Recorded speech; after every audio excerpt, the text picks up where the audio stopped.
Today the lesson is called Your Faith is Yours. Keep your worship private and sacrosanct. Think of your church or all of the churches you have visited and worshipped in your life. In almost every one, if not every one of them, there are people who deliberately draw attention to themselves during the worship by their worship. These are the people of whom Jesus speaks in today's gospel. Those who put themselves above and ahead of the minister or priest in the service. Some going so far as to step into the aisle at the cathedral of the church, so that they may very ostentatiously and noticeably kneel down in the bare stone to, quote, be more holy or to be closer to God. Others who call out their responses to the prayers overly loudly and in different time than the congregation. So if the congregation is saying, Our Father, they will wait. As you are saying, Who art in heaven, they say, Our Father! And that is a deliberate thing. And they do that so as to draw attention to themselves. Some will say, oh, they are mentally ill, obviously. Or, he is just slow, slow. So he responds slowly. But no such thing is true in most every case. They do it because they want to be noticed within the service by all present. And they mean to be disruptive to the worship of everyone else, so as to prove their holiness and their worth to God. If they were not able to be noticed by others, then they would not be holy. This is the way they think. If others didn't notice them, then obviously they are not holy. You see how that's their thinking. Their deliberate act that disengages all of our communication to God, all of our prayer and thoughtfulness with God, makes them believe that they are greater than us. It is hypocritical of them to claim their worth by disrupting the worship of others. Now, having worked for nearly a decade in the church as an usher and a security, among very other jobs,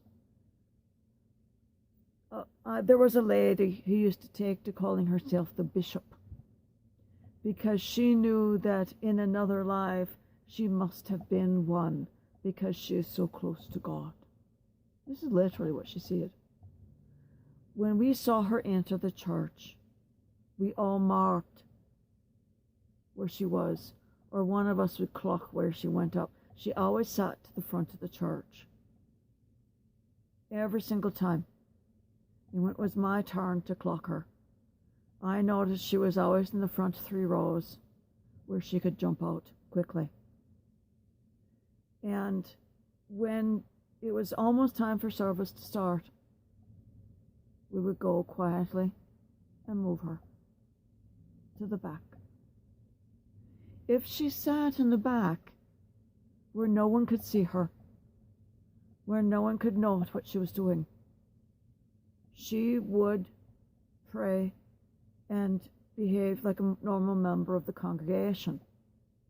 But if she sat up front and we couldn't stop her, she would literally step out into the procession of, like, the Pentecostal, the Christmas, the Easter, the first Advent. She would step out into the procession, into the front of it, or into the middle of it, right in front of the priest, right in front of the choir, right in front of whoever, and just start doing her own thing. She even disrupted funerals and weddings.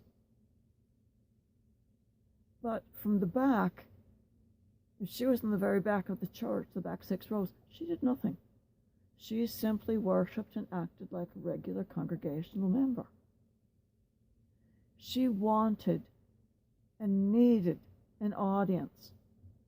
She didn't give a whit if God was witness to her behavior. She needed everyone else. For those with excessive almsgiving, as an accountant and an auditor, I was witness to those ceremonies with those huge ostentatious checks that they were handed to the church pastor for this fund or that special use. You know, the kind that you see on TV or the news. By the way, no, you can't cash those. They don't have any banking information on them. More's the pity, because when you get the real check that is supposed to match that great big ceremonial one, they're always very different.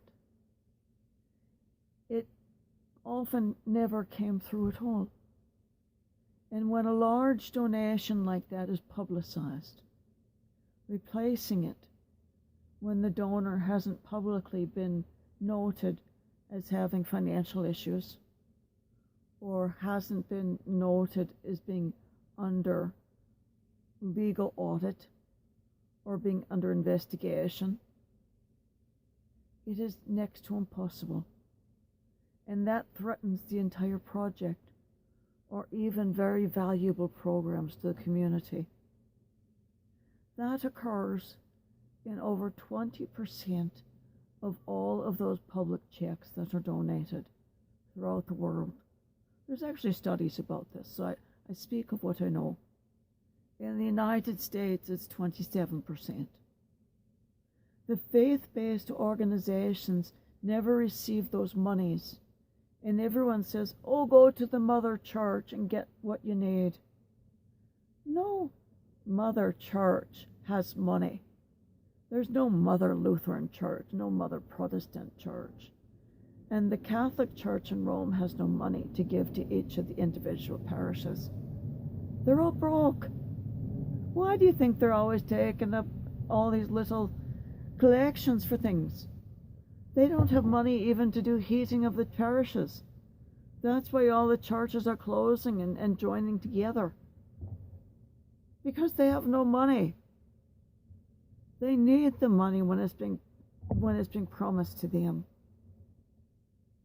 And as for his faith, your faith is yours. Pray by yourself. At the very least, say your prayers as a family with your children, but have a time in private to say your prayers, your personal conversation with your brother Jesus, with God, with your saint, with Mary, with whoever. Have, or all of those conversations. Have your own private prayer time. And though I record these publicly each and every day, do you want to know how many of my family and friends appear to know or ken what I'm doing each day? Less than a dozen. Despite publicly posting it on Facebook. They don't see or don't look, or, I went to school with the same bunch for 12 years. My brother at the same school in the first, 1 or 2 grades ahead of me. And some of these people didn't figure out that we were siblings in all of those decades. So that tells you how observant people are. Keep your faith private. If ever you're at home for a long period of time, homebound, request of your church that Eucharist be brought to you. Request of the church that it be brought. Don't have one of your family members do it. Unfortunately, I've made that mistake, and it creates a whole new state of problems. Have someone you don't know bring it, and they will do a brief prayer with you, administer communion, or leave it with you to take later in the day. I take it when I'm saying these prayers in preparation. But have the Eucharist. Print this gospel. Print this Matthew 6:16, 16, 18. Post it somewhere so you're cognizant of it. Check yourself with it. Keep this one, please. And peace be with you.